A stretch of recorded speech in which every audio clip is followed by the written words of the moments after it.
दुख कोई हिंदू नहीं होता है, दुख कोई बुद्धिस्ट नहीं होता, दुख कोई क्रिश्चियन नहीं होता, हाँ, दुख कोई मेल नहीं होता, दुख कोई फीमेल नहीं, दुख दुख होता है, सबका ही दुख एक जैसा होता है।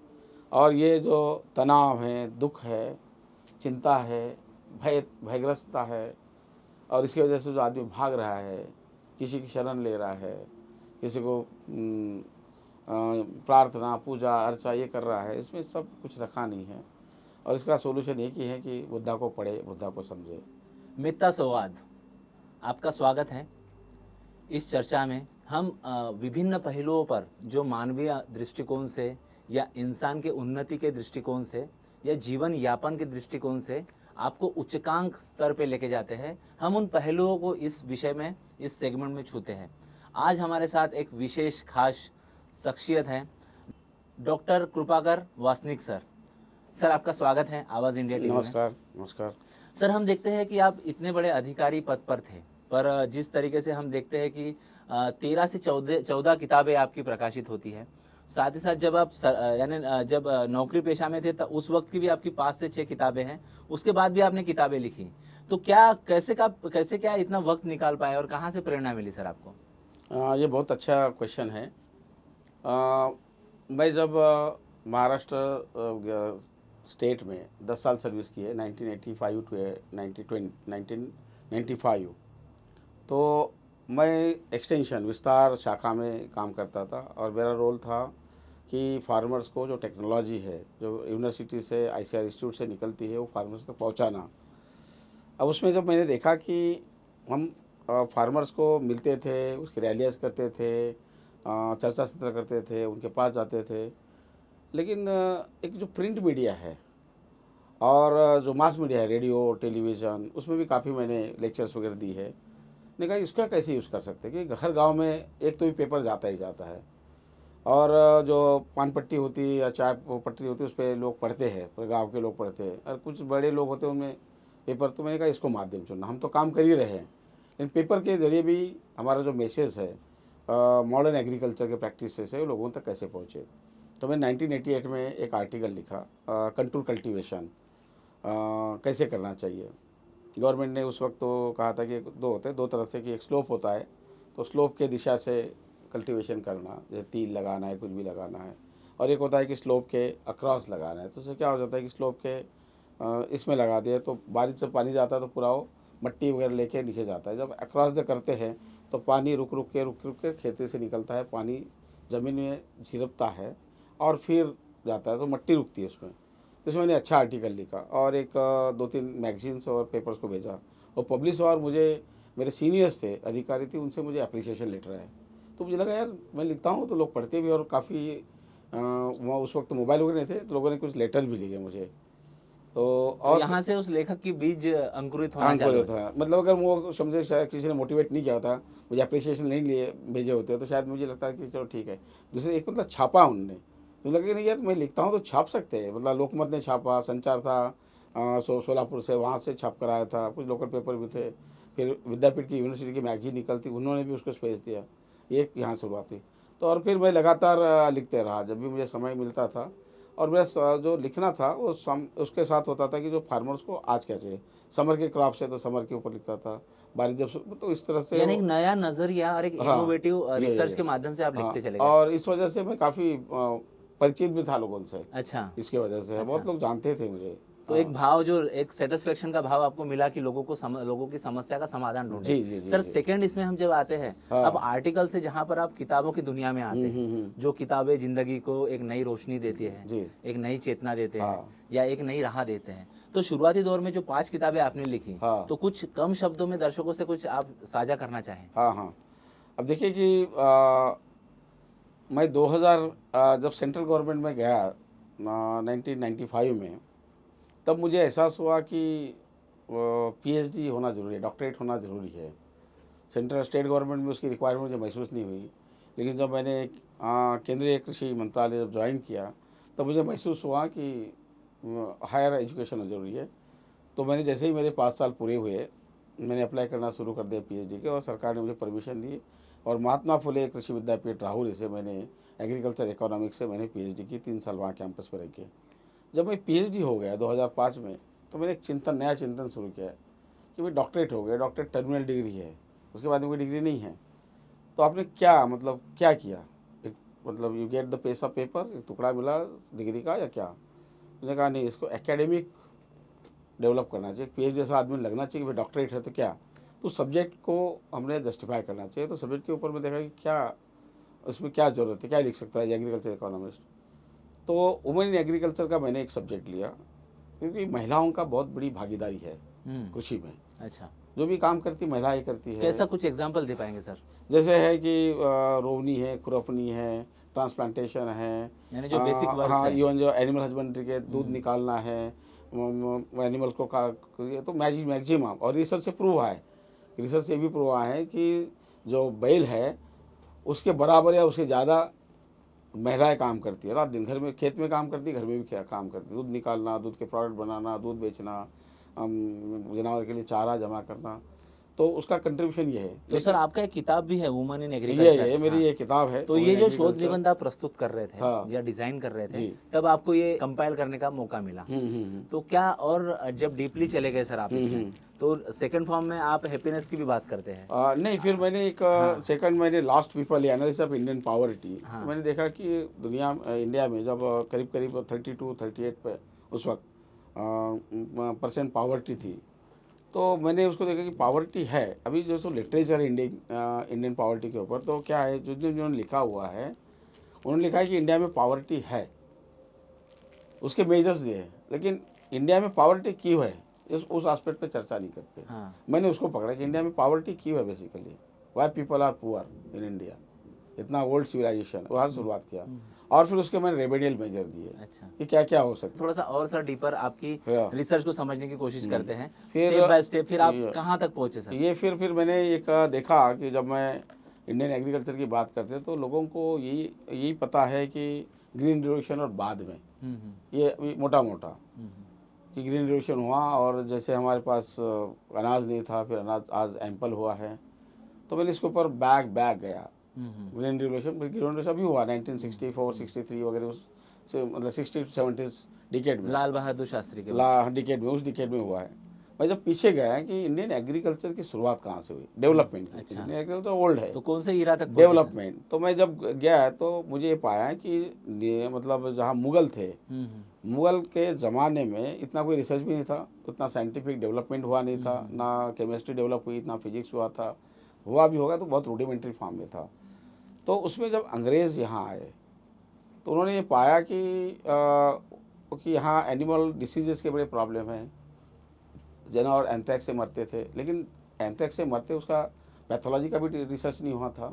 बैक्टीरिया तो 19 के बाद बैक्टीरिया और ये वगैरह रिसर्च हुआ, पोलियो के बाद हाँ, या तो मैंने देखा जब पीछे गया तो मुझे पता चला कि अंग्रेज आने के बाद एग्रीकल्चर डेवलपमेंट रिसर्च की तरफ उन्होंने ख्याल दिया। अच्छा, फास्ट हुआ। हाँ, मतलब ख्याल दिया। अच्छा, एक नई बात आपकी बात से मालूम चल तो उसे उन्होंने जैसे रॉयल सोसाइटी फॉर इंडिया वगैरह किया, फिर कमीशन से किया, यानी जैसा रेलवे में उनका एक उत्क्रांति का योग दिखता है, तो एग्रीकल्चर में भी उनका कंट्रीब्यूशन है। और यही है। फिर उन्होंने दुनिया में उनका राज था, तो वहाँ से तरह तरह के प्लांट लाए यहाँ पे, उनका ट्राई किया यहाँ पे। बहुत सारे हमारे आज जो फ्लावर्स, फ्रूट्स, वेजिटेबल दिखते हैं, बहुत सारे उन्होंने वहाँ से अलग अलग कंटिनेंट से ला के यहाँ उसको ट्राई किया है, और जो यहाँ सर्वाइव हुए वो अभी चल रहे हैं।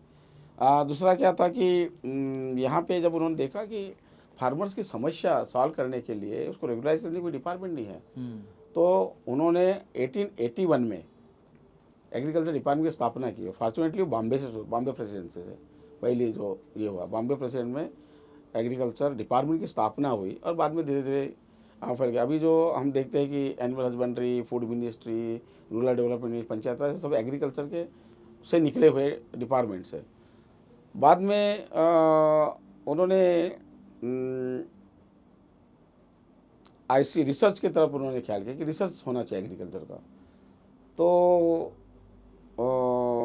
एक पुसा नाम की संस्था बिहार में उन्होंने इस्टेब्लिश की, और बिहार में जब भूकंप आया 1936 वगैरह में, तो 1905 में संस्था डेवलप हुई थी, और 1912 में जब तक ब्रिटिश, चंपारण वाला भूकंप जो काफ़ी फेमस भी था, हाँ, तो ब्रिटिश फिर जब तक 1912 में जब तक सरकार दिल्ली आ चुकी थी, लेकिन शुरुआत वहाँ हुई थी समस्तीपुर बिहार में। पहला जो इंस्टीट्यूट है उसका नाम था पूसा, PUSA। तो PUSA मतलब क्या है, वो fifth of America, fifth of America. वो जो फिलांथ्रोपिस्ट था, उन्होंने पैसा दिया अंग्रेजों को, ये पैसा लीजिए और इंडियन एग्रीकल्चर के लिए कुछ करिए। तो उसके नाम पे वो पूसा करके जाना जाता है। अच्छा। वैसे उसका नाम था empirical research institute, agriculture research institute, IRI। बाद में उसका नाम IRI रखा उन्होंने, फिर इंडियन एग्रीकल्चर रिसर्च इंस्टीट्यूट हुआ। तो फिर उन्होंने शिफ्ट किया उसको 1935 में दिल्ली में। आज दिल्ली में जो पूसा इंस्टीट्यूट है वो प्रीमियर इंस्टीट्यूट है, पहली इंस्टीट्यूट है गवर्नमेंट ऑफ इंडिया की। और बाद में उन्होंने बहुत सारे कमीशंस इंस्टीट्यूट किए, और स्वतंत्रता के बाद में फिर उसको और ज़्यादा ये आया। फिर बाबा साहब जब थे उन्होंने अलग अलग प्रोजेक्ट, बड़े बड़े प्रोजेक्ट्स भी प्लान किया, आप जानते हैं। हाँ जी। तो ये उसके सब करते करते सर हम देखते हैं कि एक तरीके से आप एग्रीकल्चर का एक शोधार्थी भी बने रहे, या साथ ही साथ आप लिखते भी रहे, हाँ पर आप एकदम से फिर ये सब्जेक्ट से ओवरलैपिंग होकर हाँ या इसी से को रिलेटेड होकर आपने हैप्पीनेस की बात करना चालू किया। जी जी तो जी आपने जो एक तरीके से इस धरती के जो युग पुरुष हुए, हाँ आपने बुद्धा का पाथ चुना, हम्म, उसको लिखने का कोशिश किया आपने। हम्म। तो एकदम से ये कैसे जंप होता है, जैसा आप ये, क्योंकि किसानों का दर्द समझ रहे हैं आप, बुद्धा भी मानवीय मन और मानव शास्त्र के एक योद्धा रहे हैं जी जी और एक पुरेधा रहे हैं, हाँ। और उन्होंने मानव के पेन को समझा है। आप भी किसानों के दर्द को समझ रहे थे, तो इसका किस तरीके से आप ताना बाना आपस में मिलन देखते हैं? तो ये एक मेरी किताब सीक्रेट ऑफ ये स्किलिंग ट्रेनर्स थी, ट्रेनर्स के ऊपर। हाँ जी। बाद में उसके बाद में मैंने सीक्रेट ऑफ हैप्पीनेस ये लिखा। ये बहुत ही छोटी बुक थी, लेकिन काफ़ी अच्छी बुक है। कि जैसे बुद्धा ने कहा कि सब तरफ दुखी दुख है, तो मैंने इसके ऊपर कहा कि सभी लोग, छोटे हो बड़े हो, किस तरह से खुश रह सकते हैं, उसमें क्या एक मैसेज दे सकते हैं, क्या उसमें एक उनको एक रेडीमेड सॉल्यूशन दे सकते हैं जिसमें वो सुखी रह जाए। और ये मेरी जो 5 किताबें हैं मेरी 2019 तक पब्लिश हो चुकी थी। और सर्विस में आप देखें कि मिनिस्ट्री में काम करना बहुत टफ होता है, बहुत समय जाता है, उसके बावजूद भी मैंने ये 5 किताबें लिखी। इसका मैंने एक देखा कि मिनिस्ट्री में अकेला ही नहीं था, बहुत सारे लोग थे, लेकिन बहुत कम लोग लिखते हैं। मैंने एक देखा कि अपॉर्चुनिटीज़ क्या है लाइफ में आदमी के, कि एक सैटरडे छुट्टी मिलती है, संडे छुट्टी मिलती है, मतलब अगर 52 104 ये छुट्टियां हो गई, और फिर गैजेट हॉलीडेज़। तो हर गवर्नमेंट सर्वेंट को, चाहे ऑफिसर हो ये, उसमें 120 115 20 एक छुट्टी मिलती है। और कुछ घरेलू काम वगैरह छोड़ के तो एक सॉलिड आपको 70 to 80 छुट्टियाँ तो आराम से मिलती है, जिसमें आप अच्छे से मीनिंगफुली यूटिलाइज कर सकते हैं उनको। अगर 4 5 घंटे भी आप कुछ लिखते ही पढ़ते हैं, तो साल में करीब 300-400 घंटे आपको स्पेयर सकते हैं। कितना भी बिजी रहा सर्विस में, मैं भी मिनिस्ट्री से रात के 10-10 बजे तक आता था, पार्लियामेंट वगैरह जब होती थी, उसके बावजूद भी कितना भी थका तो आदमी एक आधा घंटा 2-4 पेजेस पढ़ सकता है, 1-2 पेजेस लिख सकता है। तो मैंने कहा कि 365 डेज, उसमें अगर एक पेज 20 लाइन्स का लिखे तो भी 365 पेजेस एक साल में लिखा जा सकता है कोई भी सब्जेक्ट पे, और बहुत इजी टास्क है। ये अच्छी उम्दा बात कही सर आपने। पर हम देखते हैं कि लिटरेचर तो काफ़ी लिखा जा रहा है, हाँ पर आज जैसा हमारा देश हैप्पीनेस इंडेक्स में पिछड़ रहा है, हाँ हम देखते हैं कि दर्द, दुनिया की सारी समस्या हमारे देश में है। हाँ तो आपका ये जो लिखान है, ये हाँ। मानवीय उत्थान के लिए, एक तरीके से लोक कल्याण के लिए किस तरीके से उपयोगी साबित होगा आपको लगता है? क्योंकि लिख तो दिए, पर जो पढ़ने वाला वर्ग है उसके, वो किस तरीके से कनेक्ट कर पाएगा? क्योंकि आज डिजिटल युग हो चुका है, लोग ऑडियो फॉर्म में सुनते हैं, लोगों के पास वक्त नहीं है। अभी डिजिटलाइजेशन का युग है, AI का युग है, लोग ज़्यादातर किताबें पढ़ना कम करते हैं, कम पढ़ते हैं। और फिर साहित्य, जो लिखा हुआ साहित्य, इतना इसका रेलेवेंसी नहीं है। ऐसा नहीं है। अब देखिए कि जो साहित्य है, साहित्य ये समाज को दिशा देता है और समाज का मन बनाता है, विचार बनाता है, और ये जनरेशन टू जनरेशन चलने वाली चीज़ है। डिजिटल जो चीज़ है, मुझे लगता है ये बड़ी डायनामिक है। आज जो है, हो सकता है आज का मोबाइल कल ना रहे, आज का जो स्टोरेज है कल फेसबुक भी ना रहे, व्हाट्सएप भी ना रहे। क्योंकि हम जब उसके एग्जांपल देते हैं, पहले बड़ी डिस्क होती थी स्टोरेज अपग्रेड हो की, जाए, अभी पेन ड्राइव आ गया। अब हमारा बहुत सारा डाटा बड़े डिस्क में है, अभी तो हम ट्रांसफ़र भी नहीं कर सकते। तो ये डायनामिक चीज़ें हैं। ये किताबें जो है ये एक परमानेंट चीज़ें हैं।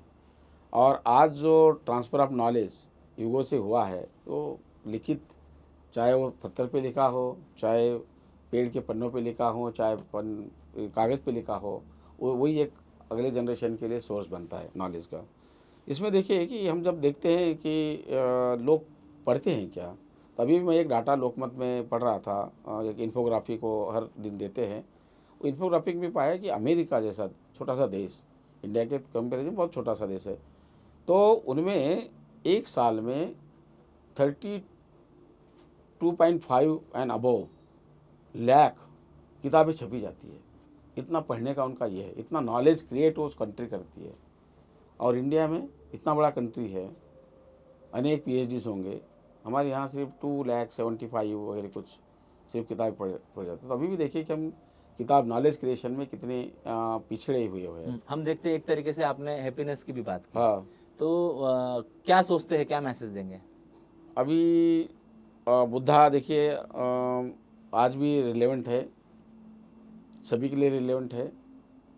जैसे हम बुद्धा को जब पढ़ते हैं तो पहली तो चीज़ होती है कि हम ये समझते हैं कि बुद्धा जैसे जानते हैं कि सभी चीज़ें चेंजिंग है, बदलने वाली है, लेकिन दुनिया क्या मानती है कि ये बदलने वाली नहीं, मैं ऐसे ही रहने वाला हूँ, मेरा परिवार ऐसे ही रहने वाला है, मैं मरने वाला नहीं हूँ। ये भी एक दुख का कारण है। जब हम चीज़ें देख समझे कि मैं जब पैदा हुआ तो बूढ़ा भी होगा, मर भी जाऊँगा, मेरे परिवार के भी लोग भी मर जाएंगे, ये चीज़ें अपने आप में नष्ट होगी, जब एक्सेप्ट करते तो ये आधा दुख इसमें ख़त्म हो जाता है। आदमी सबसे ज़्यादा डर है, आदमी को मृत्यु का डर है, अपनी मृत्यु का डर, अपने परिवार के लोगों का, अपने जिसे प्यार करते हैं उससे डर, आसक्ति से जुड़ा हुआ है। दूसरा है कि जब हम बुद्धा का जब वैसे देखते हैं कि सभी चीज़ें, बुद्धा कहते हैं कि इस सभी चीज़ें डिपेंडेंट है एक दूसरे के ऊपर। समाज का एक दूसरे के, चाहे कास्ट हो, परिवार हो, समाज हो, एक दूसरे के ऊपर डिपेंड, नेचर भी एक दूसरे के ऊपर डिपेंड है। सबसे ज़्यादा बड़ा दुख होता है कि हमारा अहंकार बुद्धा ने कहा कि जो अनात्मवाद, कि सेल्फ, कि आप कुछ नहीं है, आपको जो नाम दिया है वो भी आपका नहीं है, वो तो माँ बाप ने दिया है कि भाई शंकर, कृपाकर, रामू, ये वगैरह, ये भी आपका नाम नहीं है। तो जब आप हम समझते कि ये कुछ नहीं है, ये सब बदलने वाली, अपने आप चलने वाली है और ये विघटन होने मरने वाली चीज़ है, तो हम सेल्फ के कंसेप्ट को डायलूट कर देते हैं।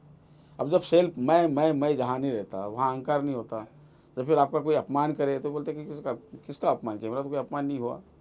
हाँ, तो बहुत बहुत बड़ी फिलॉसफी है बुद्धा की। और जब हम तीसरी चीज़ है कि जब कहते बुद्धा कि कोई चीज़ को लो मत, डोंट एक्सेप्ट इट। अब जब किसी कोई चीज़ को एक्सेप्ट नहीं, किसी गुस्सा एक्सेप्ट नहीं करते, किसी का बिहेवियर एक्सेप्ट नहीं करते, तो क्या होता है कि हम अपने आप को हर परिस्थिति में शांति बनाए रखते हैं, उससे गुस्सा नहीं होता, अगला आदमी परेशान नहीं होता। तो ये चीज़ें जब बुद्धा को हम बहुत डीपली पढ़ते हैं तो मेरे ख्याल से एक जितने भी दुख है दुनिया में वो सब बुद्धा के पास उसके सॉल्यूशंस है, ये मुझे लगता है। क्या मैसेज देंगे सर अंत में? जैसा आप दुख मुक्ति का मार्ग बता अंत रहे में हैं, यही पर हम भारत के परिप्रेक्ष्य में देखते हैं कि जो बुद्धा का मैसेज है कहूँ, वो जन जन तक जाए, इसके लिए आप क्या मैसेज देंगे? जन जन तक देखिए कि जन जन तक कौन पहुंचाता है, जन जन तक पहुंचाता है सोसाइटी में जो पढ़ा लिखा आदमी है। और कहते हैं कि पढ़ा लिखा आदमी वो समाज का तीसरी आँख होती है, क्योंकि उसके पास आकलन शक्ति होती है, वो चीज़ों को पढ़कर समझता है और समझा सकता है। अभी नेक्स्ट मैं बुद्धा द मैनेजमेंट गुरु लिख रहा हूँ, Buddha the psychologist, Buddha the social reformer, Buddha the philosopher, और एक हैंडबुक लिख रहा हूँ, handbook for the Buddhist families. तो एक मेरे एक 8-10 साल के एक ये है। और अभी अभी मेरी एक बुक आई है श्रावस्ती की, और काफ़ी ये है। और बाद में देखेंगे कि जब से 2-4 बुक्स पब्लिश होने के बाद में अभी तो 10 साल तो मैं इसी में बिजी रहूँगा, ऐसा मुझे लगता है। अच्छा, और क्या बात करना चाहेंगे लोगों से आखिरी में? आखिर में सर यही बात कहना चाहे कि जैसे कहते हैं कि दुख होता है, दुख कोई हिंदू नहीं होता है, दुख कोई बुद्धिस्ट नहीं होता, दुख कोई क्रिश्चियन नहीं होता, हाँ, दुख कोई मेल नहीं होता, दुख कोई फीमेल नहीं, दुख होता है, सबका ही दुख ही जैसा होता है। और ये जो तनाव है, दुख है, चिंता है, भयग्रस्तता है, और इसकी वजह से जो आदमी भाग रहा है, किसी की शरण ले रहा है, किसी को प्रार्थना, पूजा, अर्चा ये कर रहा है, इसमें सब कुछ रखा नहीं है। और इसका सोल्यूशन एक ही है कि बुद्धा को पढ़े, बुद्धा को समझे, और उसके लिए साहित्य निर्मिति होना बहुत ज़रूरी है।